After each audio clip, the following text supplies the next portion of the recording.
राधे राधे। आज हम बात कर रहे हैं सुख को, शांति को, आनंद को कैसे प्राप्त किया जा सकता है। देखिए, हर इंसान इस दुनिया में दुखी है किसी ना किसी कारण से।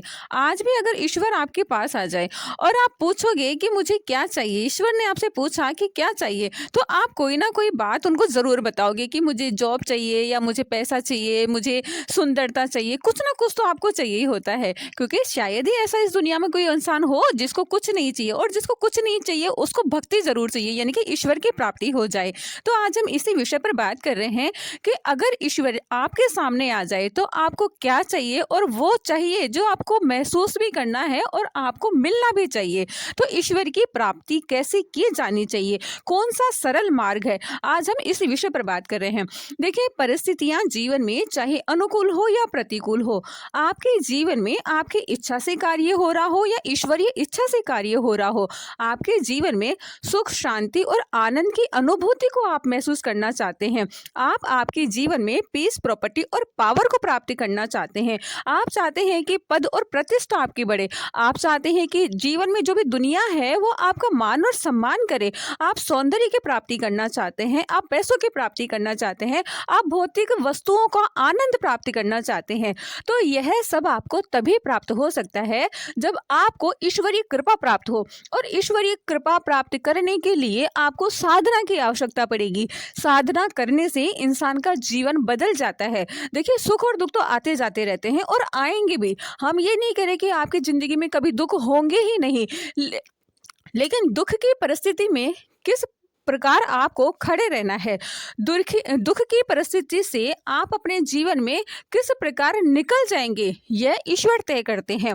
क्योंकि इंसान के, मान लो कोई रोग है, अब रोग 1 महीने से 1 साल तक का भी हो सकता है, लेकिन अगर रोग शुरुआत हुआ है तो रोग को किस प्रकार खत्म किया जाना चाहिए, ताकि 1 महीने से 1 साल तक का आपको समय ना गंवाना पड़े, सिर्फ आप 1 दिन में आप उस रोग को खत्म कर सके। तो ईश्वरीय कृपा ऐसी ही होती है कि अगर आप ईश्वर की साधना करते हैं तो आपके जीवन में लंबे समय तक आपको दुख नहीं मिलेगा। क्योंकि जो कर्मों के द्वारा हमारे भाग्य में दुख होता है वह आता है, लेकिन बहुत जल्दी कैसे खत्म हो जाता है, वह ईश्वर की देन होती है। तो अगर आप ईश्वर में आकाश, वायु, तेज, जल और पृथ्वी के देवताओं का आप मंत्र जाप करते हैं तो आप देखिएगा कि आपको आपके जीवन में वो सब कुछ मिल सकता है। पीस, प्रॉपर्टी, पावर हो या सुख, शांति, आनंद हो, वो सब कुछ आपको मिलेगा जो आप प्राप्त करना चाहते हैं। अगर आप आकाश के देवता भगवान नारायण को, अगर आप वायु के देव सूर्य देव को, अगर आप तेज की देवी माँ भगवती को, जल के देवता गणपति को और पृथ्वी की देवता शिव शंभू की आराधना करते हैं, मंत्रों का जाप करते हैं, इनकी साधना करते हैं, आप रोज ध्यान करते हैं, ध्यान के माध्यम से ईश्वर को प्राप्त करना बहुत सरल है, रास्ता है।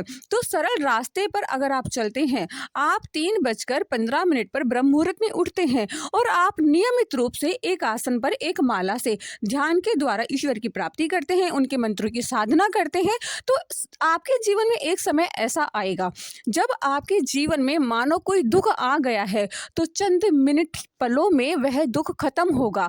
आपको ज़्यादा समय तक परेशानी का सामना नहीं करना पड़ेगा। अगर आपके जीवन में कोई रोग भी आ जाता है तो जहाँ पर उस रोग को खत्म होने में 1 महीना लगता है, वहाँ पर हो सकता है कि 3 दिन में खत्म हो जाए। अगर आपके जीवन में किसी भी प्रकार की कोई विपत्ति आ जाए तो जहाँ पर दिनों दिन लग जाते हैं, हो सकता है वहाँ पर सिर्फ घंटे में आकर वो घंटों में ही काम खत्म हो जाए। आप बात को समझने की कोशिश कीजिए। कई बार इंसान के जीवन में बड़े समय तक, लंबे समय तक तो दुख चलते रहते हैं। तो अगर आप ईश्वरीय कृपा को प्राप्त कर लेते हैं, देवीय कृपा को प्राप्त कर लेते हैं, अगर आप साधना के द्वारा अपने कर्म में जो भी दुख और सुख है उसकी अनुभूति कर लेते हैं, तो एक समय ऐसा आता है कि जब ईश्वरीय कृपा से आपके जीवन में कोई भी दुख आता है तो वो चंद पलों का होता है, कुछ क्षणों का होता है, दिनों का और घंटों का नहीं होता है।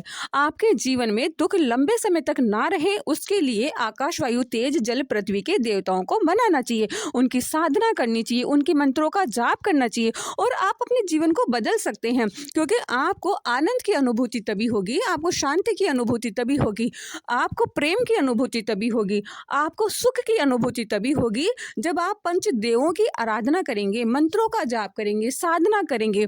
और फिर देखिए, आप जो भी प्राप्ति करना चाहते हैं, पीस, प्रॉपर्टी, पावर हो, सुख, शांति, आनंद हो, या फिर प्रेम संबंधों में मिठास हो, हर चीज की आपको प्राप्ति हो सकती है। सिर्फ आप मंत्रों का सहारा लें, आप मंत्रों का जाप करें, आप भगवती की कृपा प्राप्त करें, आप शिव की आराधना करें। ओम मंत्र में इतना पावर होता है कि नियमित रूप से अगर आप 3:15 से लेके आप 4:20 तक ओम मंत्र का जाप करते हैं, ध्यान में शिव शंभू को अपने मस्तिष्क में रखते हैं, आपको एक दिव्य ऊर्जा प्रदान होगी और दिव्य ऊर्जा आपको पॉजिटिविटी देगी। और जैसे वह पॉजिटिविटी आपके शरीर में जाती है ब्रह्म मुहूर्त के समय, तो आपको उसी समय एक सुख का अनुभूति होगी, शांति की अनुभूति होगी, आनंद की अनुभूति होगी, और मानो ये जगत, ये ब्रह्मांड आपको सब कुछ दे रहा हो, आपको ऐसा फील होगा। ईश्वरीय देवीय कृपा आपको प्राप्त होगी, क्योंकि जब इंसान भगवान से साक्षात्कार करता है, चाहे हवा के द्वारा हो, अग्नि के द्वारा हो, वायु के द्वारा हो, तो एक आनंद की अनुभूति होती है। आपके जितने भी आस्था की टेंशन है, आपको पढ़ाई की टेंशन है, आपको पैसों की टेंशन है, आपको बीमारी की टेंशन है, आपको आपके जो लोग संबंधी है, चाहे माता पिता हो, भाई बहन हो, बच्चे हो, आपको हर चीज की टेंशन है, तो अगर आप उन सभी टेंशन से मुक्ति प्राप्त करना चाहते हैं तो आपको ध्यान लगाना बहुत जरूरी है, आपको मंत्रों का जाप करना बहुत जरूरी है, और ईश्वरी कृपा को प्राप्त करना बहुत जरूरी है। और फिर देखिएगा आपका जीवन बहुत जल्दी बदलेगा और इतना अच्छा होगा कि आप जो भी प्राप्ति करना चाहते हो वह आपको जरूर प्राप्त होगा। आपकी हर इच्छा पूरी होगी। आप हर परिस्थिति में, हमेशा परिस्थितियां आपके जीवन में चाहे अनुकूल हो या प्रतिकूल हो, लेकिन किस तरीके से लड़ा जाना चाहिए, ईश्वरीय आपको कोई ना कोई मार्ग जरूर दिखाएंगे। आपके जीवन में सुख की अनुभूति आपको जरूर होगी, आनंद की अनुभूति जरूर होगी, शांति आपके जीवन में हमेशा रहेगी, और आपके पास कभी भी प्रॉपर्टी की कमी नहीं होगी। आपका पद और प्रतिष्ठा बढ़ता चला जाएगा, और आपके जीवन में किसी भी चीज को आप आसानी से प्राप्त कर सकते हैं। हमेशा आप सुखी जीवन जी सकते हैं।